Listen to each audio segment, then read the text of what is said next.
Hermanos, buenas tardes, amigos. Nos da mucho gusto el poder compartir un tema más de la Biblia con ustedes. El tema de esta mañana tiene como título La soberanía de Dios sobre toda vida y circunstancia. Está basado en capítulo 50 de Génesis, versículo 20. Son las palabras de José, hijo de Jacob, que le está hablando a sus hermanos y les dice lo siguiente: Vosotros pensasteis mal contra mí, mas Dios lo encaminó para hacer lo que vemos hoy, para mantener en vida a mucho pueblo.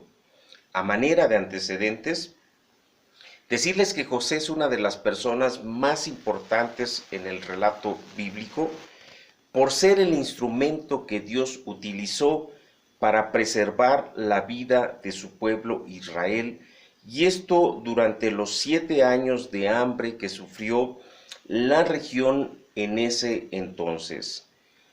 La vida de José se parece a la de Jesús en el sentido de las contradicciones de pecadores y de circunstancias que vinieron a su vida, que era muy fácil que lo desmotivaran, que perdiera él la expectativa de su vida, pero que sin embargo, por el conocimiento que tenía de Dios, pudo confiar en Dios y pudo salir adelante. Veamos a través de la vida de José 3 principios que nos pudieran ayudar a entender esta soberanía de Dios y entonces nosotros descansar también en Él como lo hizo José. ¿Cuál es este primer principio? Que si bien Dios no es el responsable del mal que pudiera venir a nuestra vida, por alguna razón lo permite. Y lo podemos ver en estas contradicciones que vivió José, las cuales inician cuando sus hermanos lo venden a unos mercaderes a la edad de 17 años. Y esto por los celos que tenían de él al ser el consentido de su padre, pero también por los sueños que de niño tuvo José, donde él veía tanto a sus padres como a sus hermanos que se arrodillaban delante de él. Él no alcanzaba a entender esos sueños, sus padres tampoco, sus hermanos menos. Sin embargo, dice la palabra que su papá Jacob meditaba en ello. ¿A dónde pararían esos sueños que tenía José? Una vez que José es vendido y es llevado a Egipto, llega a la casa de Potifar, capitán de la guardia de Faraón, quien posteriormente lo enviaría a la cárcel al ser difamado por la esposa de Potifar, y él estando en la cárcel es donde viene pues a tener otra etapa difícil para su vida.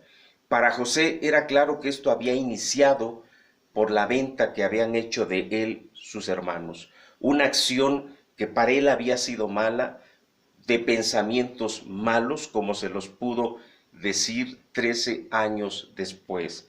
Pero sin embargo, y aquí vemos el segundo principio, Dios ese mal lo encaminó para bien. ¿Por qué? Porque José confiaba plenamente en Dios.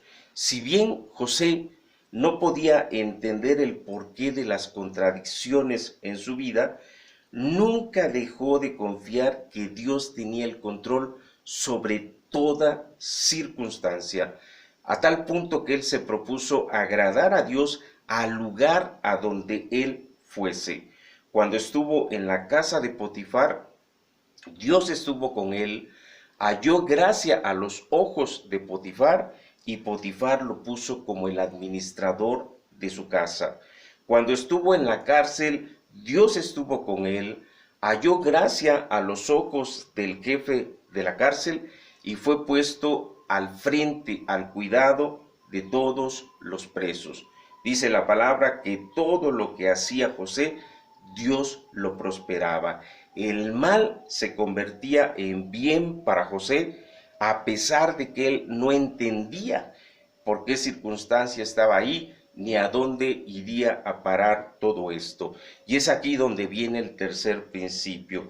A su tiempo Dios nos muestra sus planes y el porqué de las contradicciones a nuestra vida. Solo cuando José fue puesto como segundo de Faraón en Egipto, y saber que a través de su persona se preservaría la vida de su familia y de toda una nación, fue cuando entonces entendió los sueños que tenía de niño y las dificultades y contradicciones por las cuales él había tenido que pasar y que le habían dolido mucho. En su corazón había dolor, y esto lo podemos ver cuando él llora a gritos en el momento que se descubre ante sus hermanos, cuando ellos después de 13 años vienen a Egipto a comprar trigo.